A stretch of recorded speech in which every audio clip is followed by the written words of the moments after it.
Eu sou adjunto agano, mestre custódio, e eu queria esclarecer ao corpo mediúnico, pois tudo que está acontecendo na nossa doutrina hoje, existe um porquê, né? Foi uma questão planejada, foi uma questão aí estratégica, né, para que se pudesse chegar aonde a doutrina se encontra hoje, né, da forma que está sendo conduzida, né, de forma que está aí destituindo mestres e ninfas, fechando cassandras, alterando essas cassandras, né, perseguindo os mestres nos rituais de trabalho, perseguindo as pessoas, né, impedindo que as pessoas possam trabalhar porque não mudaram as suas emissões. E hoje nós estamos vivendo aí essa questão tão triste aí para a nossa doutrina. Mas tudo isso aí tem um porquê, né? E tudo isso teve início em 2009, né, quando foi aprovada, né, a modificação do estatuto, né, dentro daquela eleição, né, onde a minoria venceu a maioria e foi dado aí como uma votação unânime, né, por aqueles que estavam lá. Inclusive aqui no próprio estatuto, né, fala o seguinte: o presente estatuto foi aprovado por unanimidade de votos dos presentes na reunião da Assembleia Geral Extraordinária da USOEC, realizada no dia 19 de março de 2009, com vigência imediata. No mais, ficam revogadas todas as normas e disposições em contrário. Então, o que aconteceu naquela Assembleia em 2009, né, justamente foi para poder fazer com que esse estatuto funcionasse e que ele seria usado justamente de uma forma paulatina, né, uma forma, vamos dizer, escondido, né, para que os mestres não pudessem perceber o que estava acontecendo.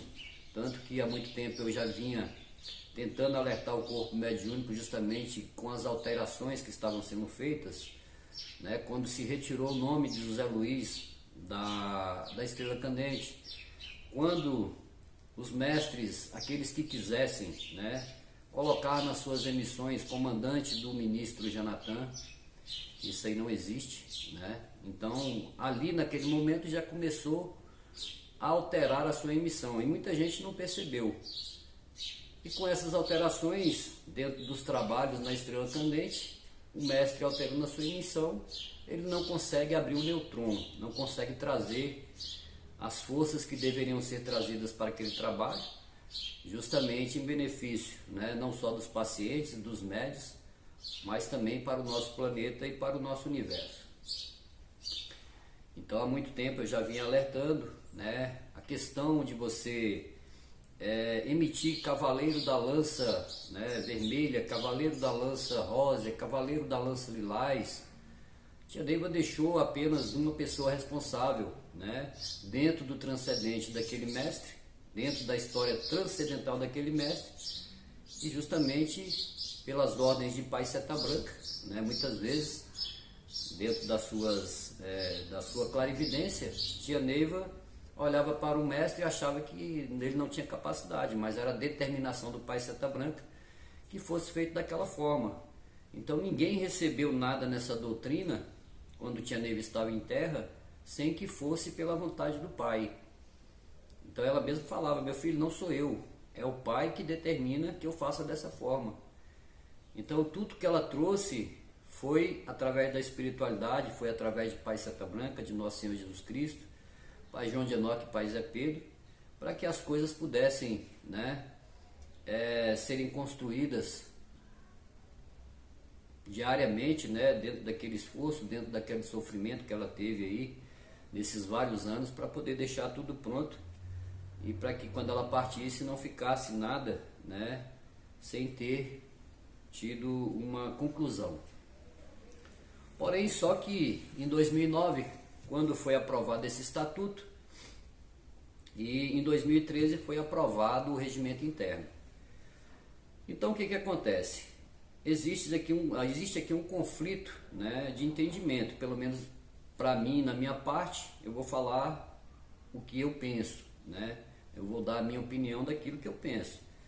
Existe aqui o artigo 1º, parágrafo único, artigo 2º, parágrafo único. Ele fala que tudo aquilo que nós temos que se basear, né, é justamente dentro das leis e chaves ritualísticas deixadas pela nossa mãe. E também nos basear no Evangelho redivivo de nosso Senhor Jesus Cristo. Está escrito aqui tanto no regimento interno como no estatuto. Então, se nós temos, né, a obrigação de cumprir os deveres, né, em nossos deveres, de cumprir o estatuto, né, de respeitar o que está escrito aqui no estatuto, e o estatuto fala que a gente tem que cumprir as normas, as leis e os ensinamentos deixados pela nossa mãe, né? Só que tem determinados artigos aqui que dá total poderes ao comando, né, ao atual comando da OSOEC, que faz com que ele possa modificar tudo aquilo, todo o entendimento, né, tudo aquilo que Tineva trouxe, até modificar coisas que estão aí no Evangelho redivivo de nosso Senhor Jesus Cristo, né? Se ele achar que não é dessa forma, ele pode modificar, ele pode alterar as leis, ele pode justamente destituir os mestres devas e colocar outros. Ele pode colocar mestres, ele pode dar a condição, né, de trinos herdeiros, trinos regentes, isso dentro do estatuto, né? Pelo estatuto é que ele está fazendo tudo isso que está acontecendo com a nossa doutrina. Da forma que ele interpreta, da forma que ele vê, ou que ele entende, ele vai e coloca isso para que o corpo mediúnico, né, de uma forma até obrigatória, porque o corpo mediúnico vem e aceita, mas não é dessa forma. Nós temos que entender que existe uma lei, né, a legislação brasileira, e essa lei ela está dentro da Constituição Federal. Então, no artigo 5º da Constituição Federal, fala justamente que nós só podemos ser obrigados a fazer alguma coisa em virtude da lei. Fora isso, você não pode fazer nada, ninguém é obrigado a fazer nada. Primeiro que nós não estamos aqui sendo remunerados, né, para trabalhar na doutrina. Todo mundo aqui vai para o templo, né, vai para os seus trabalhos, né, e doa aí, justamente recebendo o retorno de todos os seus trabalhos na forma de bônus. Isso é uma condição espiritual. Então, dentro do que se coloca hoje no estatuto, né, ele quer obrigar as pessoas a fazer da forma que ele entende, da forma que ele bem acha que deva ser feito. Então, na aprovação do estatuto em 2009, foi criado aqui o artigo 54, né? Toda e qualquer interpretação da aplicação dos conceitos e determinações deste estatuto, seja no administrativo ou doutrinário, e nos casos omissos, serão dirimidos e disciplinados pelo presidente da OSOEC em decisão singular. O que quer dizer esse artigo? Então, o que acontece?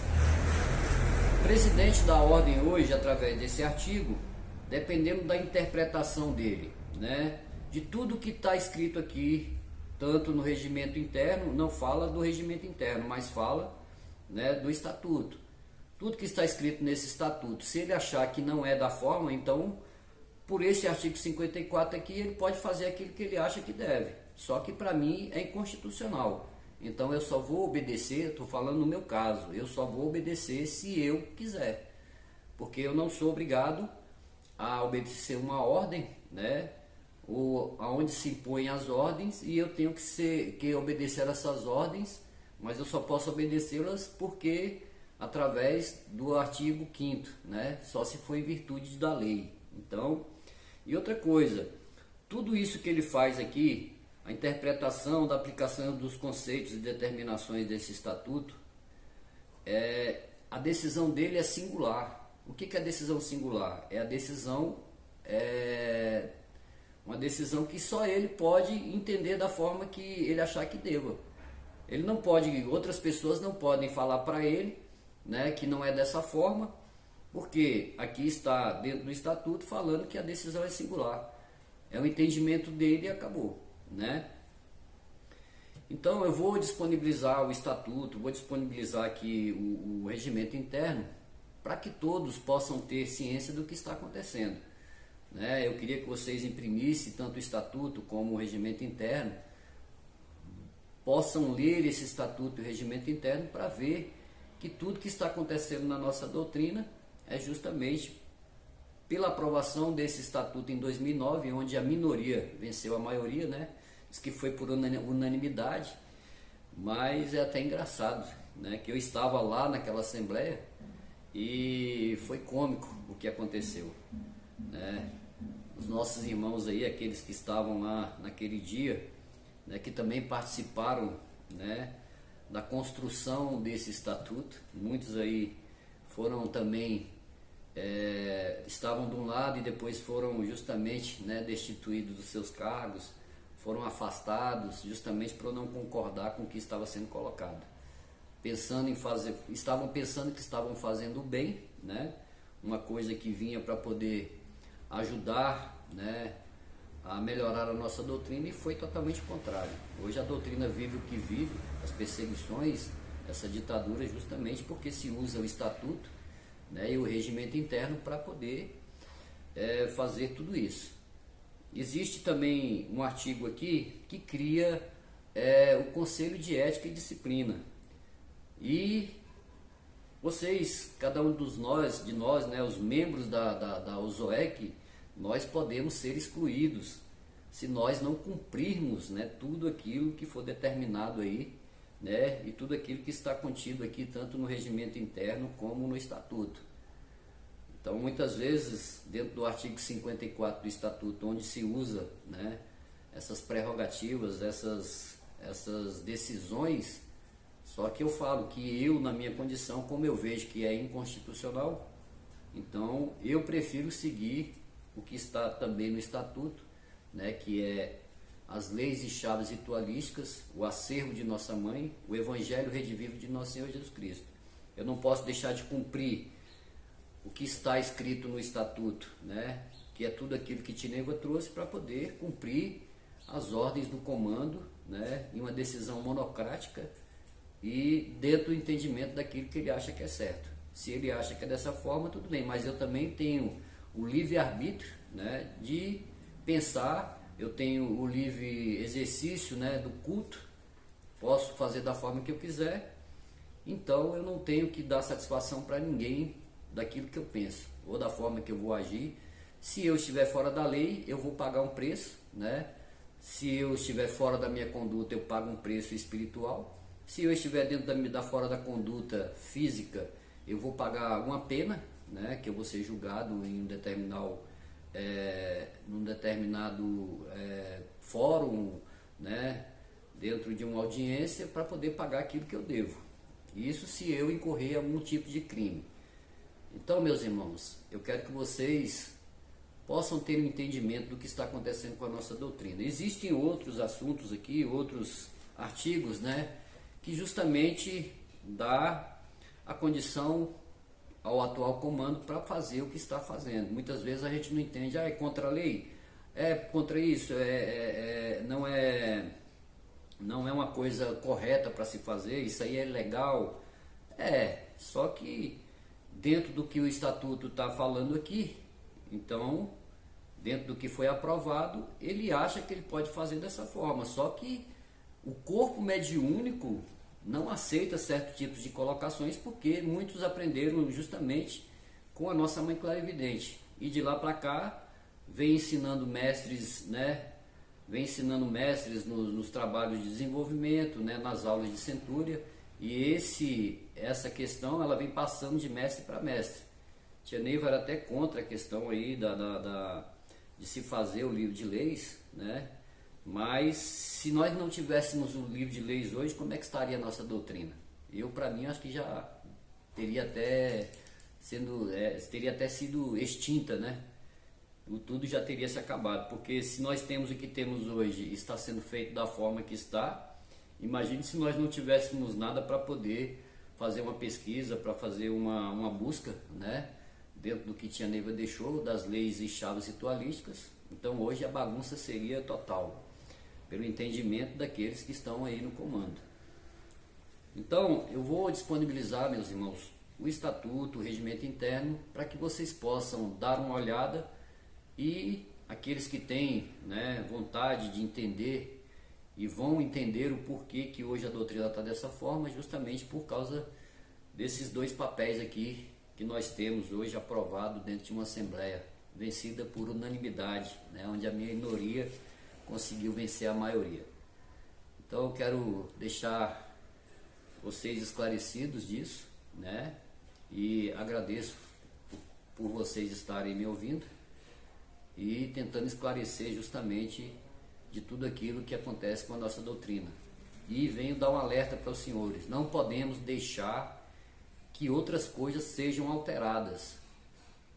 Justamente na reunião, né, de comandante dos arcanos, naquele dia onde eu falei, né, justamente tentando impedir aquelas mudanças, aonde o corpo mediúnico foi incisivo em não querer mudar as suas emissões, e graças a Deus nós conseguimos. E nós não podemos permitir mais que venha a ter nenhum tipo de alteração, porque o que Tia Neiva deixou, o que está escrito nas leis e chaves ritualísticas, elas não podem ser modificadas. Então, tudo aquilo que vier acontecer daqui para frente em relação a mudanças dentro das leis, normas e ensinamentos deixados pela nossa mãe, nós não podemos compactuar com isso que está sendo feito.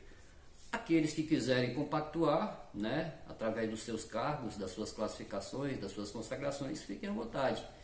Mas ninguém é obrigado a fazer, né, aquilo que está sendo determinado pelo comando, né, a não ser que seja em virtude da lei.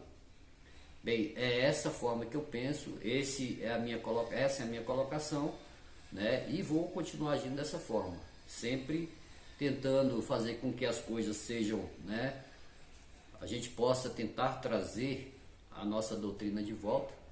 Nós, com o nosso movimento, nós justamente por ver essas aberrações que estão contidas tanto no estatuto como no regimento interno, foi através disso aqui que a gente começou a ver que as coisas poderiam chegar, né, a uma situação muito grave na nossa doutrina, que é o que está acontecendo hoje. Mas nós nos colocamos aí à disposição do mestrado, reunimos um grupo, né, muito grande, onde muitos são contra, né, o que está acontecendo, não só aqui no Templo Mãe, mas em outros templos, né, muitos templos estão se afastando do Templo Mãe justamente por não concordar com o que está acontecendo. Então nós temos que nos posicionar, né, ou a gente se posiciona ou nós seremos posicionados, né? É que nem eu falei, vamos sair de cima do muro, né, vamos deixar de ser neutros, porque se nós não lutarmos por essa doutrina, tudo vai se acabar, né, porque as intenções que vêm por aí, né, de algumas mudanças aí, até na questão da chave de abertura do trabalho oficial, da chave do retiro, eu estou falando aqui porque eu já ouvi esse boato aí no Templo Mãe.